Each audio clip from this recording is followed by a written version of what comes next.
আসসালামু আলাইকুম। আহ, আজকে কিছু কথা শেয়ার করতাম চাইছিলাম যে আমরা আসলে অনেক দেশে যাই, ডিফারেন্ট কান্ট্রি যাই। ইউকে, আমেরিকা, কানাডা, কেউ আছে ইউরোপের বিভিন্ন কান্ট্রি, সেনজেনো কান্ট্রি যায়, কারণ বিভিন্ন আশা লইয়া স্বপ্ন পূরণ করার লাগে। কিন্তু আমরা যে কোনো দেশে যাওয়ার পরে ফার্স্টের দিকে যে আমরা একটা জিনিস লাগে, একটা হেল্প লাগে।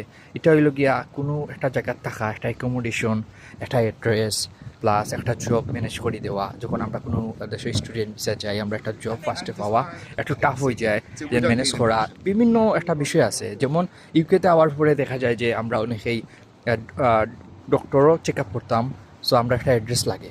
কিন্তু অনেকে কিতা করে আপনার অ্যাড্রেসটা পায় না। কেন পায় না? অনেকের রিলেটিভ আছে, টাকার পরেও তারা অ্যাড্রেস দিয়া তারা হেল্প করে না। এরপরে আপনার একটা জব ম্যানেজ করিয়া দেওয়া বা বিভিন্ন কারণে তারা হেল্প করতে চাইতো না। আপনারা দেখবা যে বিভিন্ন জায়গায় আওয়ার পরে